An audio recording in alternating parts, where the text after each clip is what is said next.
In that case, can you please take the roof off and give a huge cheer for Matt Homewood?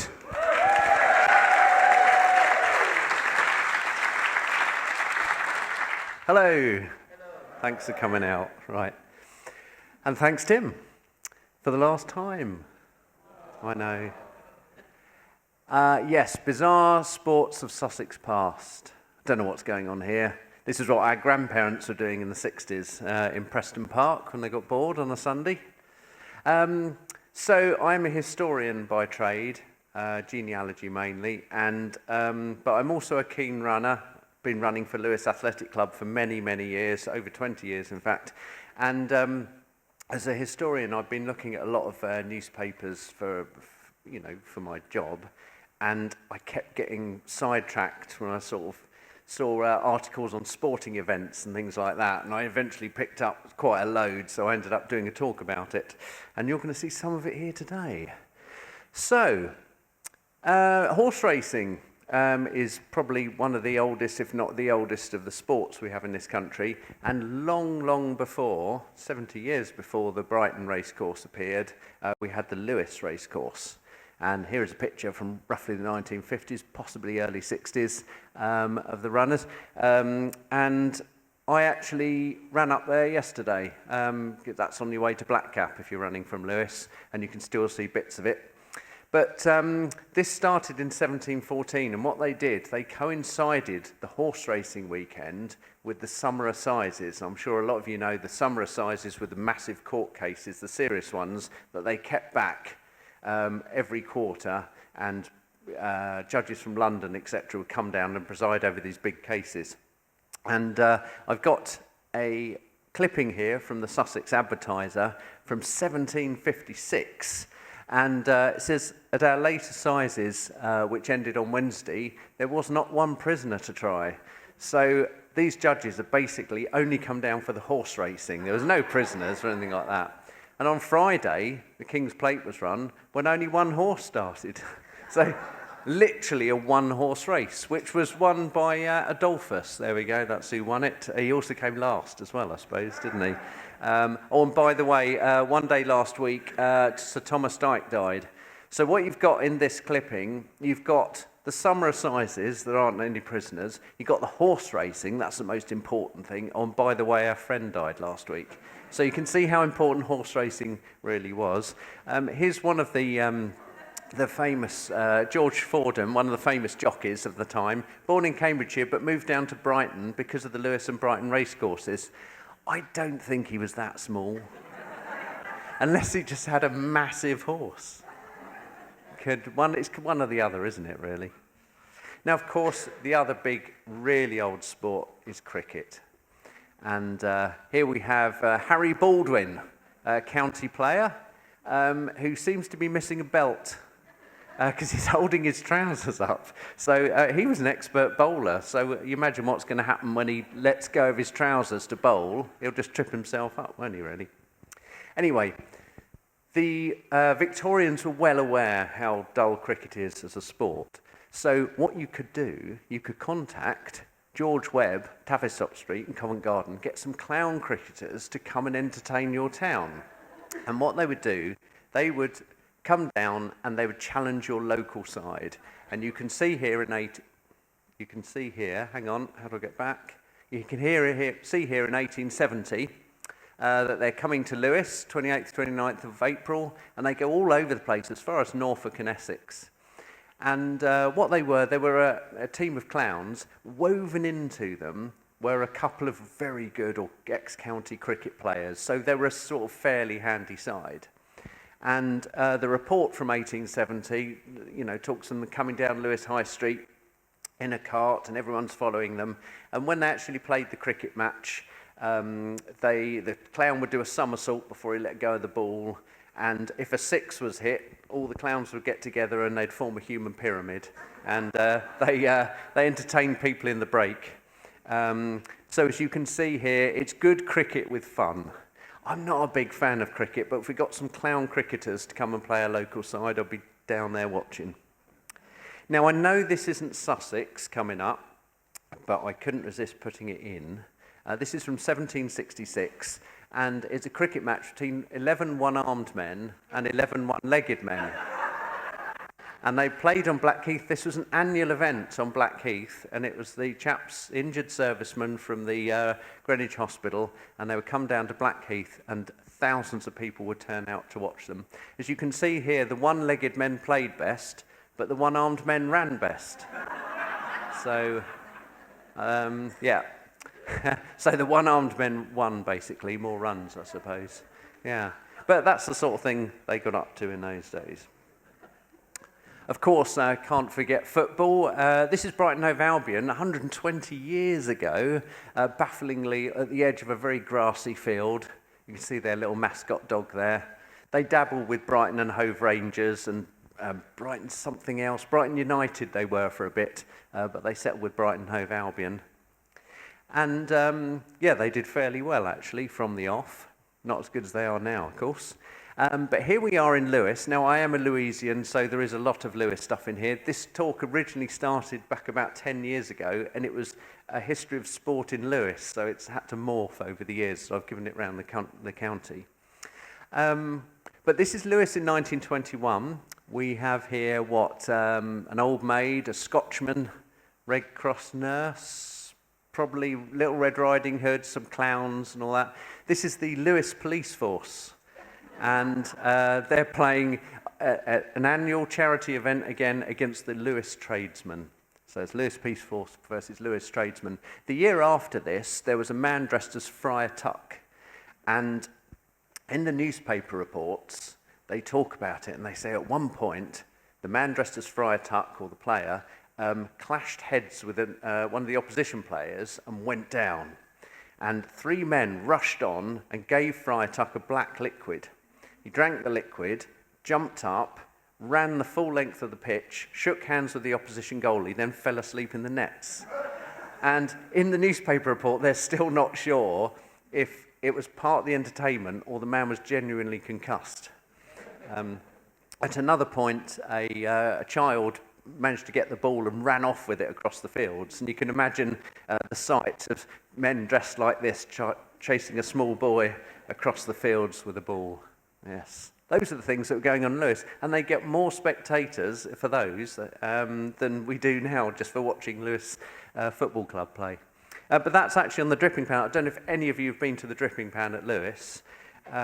If you have, you'll have those. Now, this is outside this photograph, but the arches are still there, but the Rook Inn, where you buy your drinks, has been built around them. So when you're standing at the bar, you're actually standing next to the pillars there. So, who here has not heard of stool ball? Oh, a couple of hands going up. Yep. Didn't grow up in Lewes, did you? Oh, Sussex, I should say. Not Sussex people, are you? No. If you're brought up in Sussex, you know exactly what stool ball is. Its nickname was cricket in the air. It's basically the same as cricket, except you bowl underarm. There are a few other things, but you've got 2 batters, you've got a bowler, you hit 6s, 4s, you can get bowled out, caught out, runs, and all that sort of stuff. So here you can see the posts. This is for those 5 of you who don't know what stool ball is. These are the posts here, the wickets, and you've got little round bats with long handles instead of the long cricket bat. This lady has caught the ball in her pinny. Now, I've played stool ball, played for Cooksbridge for a while, and so I had umpired for a few matches. I'd have her sent off for that. Not allowed. That's cheating. She'd be gone. So, now they've been playing stool ball. I mean, it was first mentioned in the 15th century, stool ball. That's the earliest we have a mention of it. And it's been up and down since then. But here's a classic stool ball picture from 1927 at Lewes again, I'm afraid. Now, the thing is, this chap here is Major William Grantham. And he brought stool ball back because in the First World War, he realised there's a lot of injured servicemen coming back home. They could no longer play cricket, they certainly couldn't play football. There's not a lot they could do sports-wise. But if you've got one good arm, you can play stool ball. All you need is one good arm and the ability to walk, and you can play stool ball.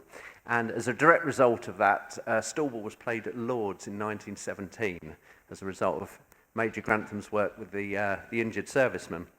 And talking about, you know, how you you know, what condition you need to be in to play. Bow-legged, pot-bellied, elderly and ill-dressed. And he's the captain. Yes. William Bull, MP. Yes, so he's actually wearing a Sussex smock. Again, this is a charity event. Here's Major Grantham again. This is Chailey in 1921. This is Mrs. Lloyd George, the Prime Minister's wife, with an entire fox. That's the head. I mean, at least take the head off. I mean, it's horrible anyway, isn't it? Wearing something, I mean, literally a whole animal wrapped around her. No good for stall ball. I mean, I know this is only a demo. Anyway, there's some children here in Welsh costume. I don't think they're Welsh children. They're probably normal children who've been dressed as Welsh children to appease the Prime Minister's wife here, who was Welsh, of course. A nurse with a shotgun, and this giant of a man in the background. But this is the sort of thing you'd expect, you know, in stall ball terms in the 1920s. Now, we've got a clipping here from Ticehurst in 1919. Now, this is a match between men and women. Men played cricket, women played stall ball. That was generally the order of the day. An exciting match was played on Friday evening between the Ticehurst Women's Institute Club and the Ticehurst Cricket Club. The men played left-handed. So what they used to do is very sexist. They used to make the men play left-handed. Now, I'm rubbish with my left hand, but bowling and batting with my left hand would be absolute disastrous. Both teams scored 32 runs, but the Institute team, the women, won owing to one of the opposing team, the men, touching the ball with his right hand, the bastard. Touched it with his right hand, so they gave the extra run to the ladies, so they won. Dear, oh dear. So not very fair in those days. And here we have Alfriston a few years later. Generally, when women and men are opposed in team games, it's found necessary to handicap the men so an even game will result. But not at Alfriston, where the local stall ball club met a men's team on level terms. No left-handed restriction about batting or bowling or anything like that. And what happened? The women won comfortably. Congratulations. It can be done, ladies. Now, incredibly, this is one thing that surprised me as a runner, how much the Victorians loved their athletics. It really did surprise me. And this is Edwardian, obviously, 1911. In fact, it's just after, isn't it? Yes. Anyway, here they are at Rye Station, all dressed up, raring to go for a long, I think it's a 12.5 miler, this one. And they're not all dressed as you might dress today. As you can see, this chap here. But he's got his cap on. I just love that. He's doing a long cross-country race, but keep your cap on. That's the main thing. So we can see here there's any excuse for athletic sports. This is 1897, so Victoria's Diamond Jubilee. And we've got the 200-yard flat race, the 100-yard flat race. We've got the 100-yard veterans race. This is for men between the ages of 50 and 100. So if you're 101, forget it. Too old, mate. Yes. A boot race, three-legged race. Here we've got a ginger beer and biscuit race, 150 yards. So you run 100 yards, drink a bottle of ginger beer and eat a lunch biscuit, and then run another 50 yards to the winning post. That sounds horrible. I mean, you know, you really don't want to do that. So the Edwardians and the Victorians did like doing strange things. So here we've got a runner versus a walker, 1908. This is George Larner, and he's one of them, that's George Larner, the world champion walker. And he's going to run against this chap who's a cross-country champion in Lewes. I mean, I don't know how he became the world champion walker, but he is. And he had to, they both started off at the same time, round a cinder track, and George, or the runner, had to run 4 miles, and the walker had to walk 3 miles. And so basically the runner had to overtake him 4 times before the end. And he almost did it, but the walker just about held it off. So that must have been a pretty good one to watch. But it wasn't just walking versus running. No, Fred Pettit was an expert hopper. And so he would hop 55 yards, while Albert Banks should run 100 yards. And he also, he challenged several people to this, and he always just about won. So you could go down to Seaford in 1878, and you could watch hoppers versus runners, sort of thing. But my absolute favourite of all these sort of strange things was a sort of grudge match between two men in Crowborough. And what we've got here, we've got a singular match, and on Wednesday, there's going to be a wooden-legged walking, running, and hopping match. And what happened, Mr. Barber, who's the landlord of the Blue Anchor in Crowborough, which still exists, he seemed to have a bit of a beef with Mr. Pennycoast, who was a little younger than him. And they both had a wooden leg, so he's going to challenge him to various things. And it says here, the chances of success were very against Barber, the landlord, he being a short, heavy man and very fat, while the other man is a moderate height and by no means bulky. So there were three things. They were going to have a walk, a run, and a hop. So it's best of three. So here we've got this distance, 25 yards. This is the walking match. Now, they're not allowed to use a crutch or a stick. So you've just got your wooden leg on. And Pennycoast, the slimmer man, the one being challenged, he just about won that one. So he's already 1-0 down, is the landlord. Then they had the run. So they had to take their leg off for that, but use a crutch or a stick. And basically, the landlord was hammered on that one. He was 2-0 down. So he's lost anyway, hasn't he? But they finally went for the walk, in which case... Yes, what was the walk? Hang on. Oh, no, the hopping, of course. So the hopping, they've done the walk and the run. The hopping, basically, you haven't got anything. You've just got your one good leg. So there was a hopping race between them. And Barber lost that one as well. So he got absolutely trounced. But I love the thing at the end. It just says, another match is arranged for the same time in May. So he's not put off. So he's going to have another go at it.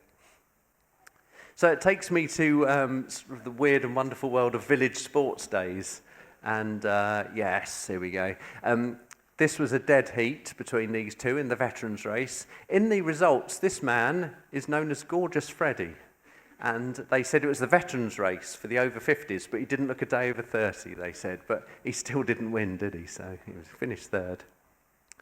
And this is in Brighton nearly 200 years ago, and they were having sporting events out on the grounds there in front of the pavilion. And you can see there's jumping in sacks for a leg of pork, climbing a pole, catching a cock for a bird. So I suppose you catch it, it's yours, but hands tied behind. I don't know if you've seen the first ever Rocky film where Mickey, his trainer's teaching him sort of the art of running around, and he just basically got a hen in a farmyard and he says, catch it, and Rocky can't catch it. How are they doing it with no hands? Unbelievable. Wheelbarrowing, hoodwinked, in other words, blindfolded. Here we've got jingling for a hat, which we've all done, of course. Does anyone know about jingling? Ah, not surprised, really. It hasn't been done for many, many years. So what jingling would be, you get a field, probably about the size of this auditorium here, and you'd have a man with bells strapped to his arms and legs, and he's the jingler, and he's sent into the field, and after him are sent 12 blindfolded men to get him. And sometimes the jingler would be allowed sort of bales of hay and something that he could lob at the blindfolded men. And it was on a timer, usually 15 minutes. So if someone caught him, then the clock stopped. The man who caught him would have his blindfold taken off, and he'd get the bells on, and he'd become the jingler. And whoever's the jingler at the end of the 15 minutes wins. So an expert jingler would evade capture for the whole 15 minutes. But that's one thing they should bring back. I'd love to see that. Yes, we've got climbing a pole here. So that's the greasy pole. So you can't, basically, there's a prize at the top of a greasy pole. If you can get it, it's yours. They often had a horizontal version, as you can see here, which is whacking each other around the head with sacks of something or other. I'd suggest this man's lost. He's long since dropped his sack in the cold water down here, and this guy's now got free rein to whack him about, much to the delight of everyone. Believe it or not, this is the peace celebrations at Seaford. What better way to celebrate peace than to smack a fellow townsman round the head till he falls over into a pit of cold water. But these people are enjoying it anyway. The greasy pole could be quite dangerous because, you know, you fall from a fair height, you might do your ankle in. Well, I know this is just outside Sussex. We're in Hampshire, we're in Shanklin, in fact, on the Isle of Wight. And there was a bit of an accident. And what's happened, they've had this greasy pole competition just off with Shanklin Pier Carnival. The tide was an exceptionally low ebb. And Mr. Moses, competitor, in falling off the greasy pole, struck his head on the seabed. He was semi-conscious but managed to keep above water until the arrival of a rowing boat. So I think what they decided to do, I think it's maybe safer to have, if you're climbing up something, safer to have it out at sea, where if they fell off, they fall into the water. But strangely, it was low enough for him to smack his head on the seabed, but far enough out that it wasn't time for people to go and get him. They had to send a boat out to get him. So it all really backfired on them, didn't it? That's before health and safety, 1934. At Sedlescombe Sports Day in 1922, they had Catch the Train, it's anyone's guess, isn't it, and Cleaving the Turk's Head. Now, this is Cleaving the Turk's Head. This is what they did out east, you know, to practice their swordsmanship. A head on a pole, and there's your sword. So I don't think they were probably doing that at Sedlescombe. It was probably something a lot more sedate. And someone not so long ago sent me this picture. And this is a woman practicing cutting someone's head off while riding a bicycle. Turned out she was one of the more militant wing of the suffragettes, but later arrested. But yeah, so this is probably what they were doing at Sedlescombe Sports Day. Yeah. Framfield Cottage Garden Society show in 1923, they were playing musical eggs, which could be anything really, isn't it? The Lovers' Rescue, it has surely got to be a chap running the length of a field, picking his girlfriend or wife up and running back with her. That's the Lovers' Rescue, isn't it? It's got to be. And again, the greasy pole. Now, my favourite of all the sporting events they had at these village shows, was the menagerie race. So basically, if you didn't fancy doing anything yourself, you could get your pet to do it for you. And I'm going to show you a list of the competitors for the menagerie race at Lewes in 1878.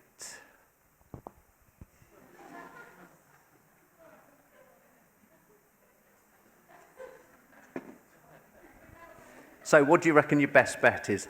It's usually about 300 yards. You are allowed to drive your animal without cruelty with a stick. So you could guide your animal in the right direction. So what would you reckon would be your best bet to win a menagerie race? Ferrets and pigs, I hear. If you hadn't got a cat, it was usually a rooster or a bantam, because they're quite fast, and if you can get them to guide them in a straight line, they're really quick. So you found those tended to win if it wasn't a dog. I mean, basically, if you get your cat and put it on the start line of a 300-yard race, it's not going to be interested, really, is it? So this is, again, out east when they were bored. This is the sort of thing you'd get up to. This is from 1885, this picture, and man being attacked by his monkey. Now, what you can see the slower animals are at the front, and the faster animals, like the camels and horses, coming up from the rear. And that's because it was always a handicap race. So dogs, horses, camels, I suppose, they would have to do the whole 300 yards. But if you had a tortoise, it would get a 290-yard head start. So that's the way it went. And there were different categories for each sort of animal. Yeah. Now, that's probably quite fanciful. That's probably more like it would have been. This is Singapore. And you can see it's tug of war with a monkey. Basically, if your goat's not going to move, there's nothing you can do about it. Bloke's lost his pelican in the tree. This bloke's probably going to win with his goose on a lead. But I have found one photograph of a menagerie race from the old days of Sussex. And that's this one at Cross in Hand in 1910. And you can see there's some sheep here. I suppose people had sheep and pigs, easy to get hold of. And here's a chicken on the end of some reins. They've all got reins on, you see. If we zoom in, this is a bit more unusual, I think. I'm not sure that's a real monkey. He's dressed his wife up, or his mate, and they're trying to get away with it. Yeah, I'm not sure what's going to happen there. But there you go. Now, the greatest of all the menagerie races was always at Barkham, just north of Lewes. And here we have a report from 1889. Look, Popart's dog won the menagerie race. Second was a dog led by Chatfield. Third was a cat driven by McCarthy. And Mr. Grantham piloted a turkey. This is the son of the stallball, Mr. Grantham, by the way, or Sir William Grantham.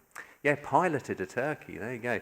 So cats and rats given a 100-yard head start. If you happen to have a guinea fowl, it would be 200-yard head start. 4 years later, in 1893, someone entered a wasp. Dad, should we get the spaniel? It's the menagerie race. No, son, I've got a wasp upstairs. I've been training it. Yeah, and you can see, look, Elphick's Rooster. Oh, done it again. Elphick's Rooster won that one. See, Rooster. So we still have menagerie races. I mean, there's spaniel racing all over the place, actually. You can go to Firle for that. This is the one at Lewes. We have it on Easter Monday. We have a menagerie race. It's basically spaniel racing. This lady here is dressed up as a rabbit. She has a tail made of sausages. They start at the end of Castle Ditch Lane. They set her off, and 5 seconds later, they set the dogs on her. And off they come. I love those two who've sort of clashed there. The one this year, actually, was slightly more creepy. He's just waiting around for the race to start. I don't know, there's just something eerie about that. Yeah.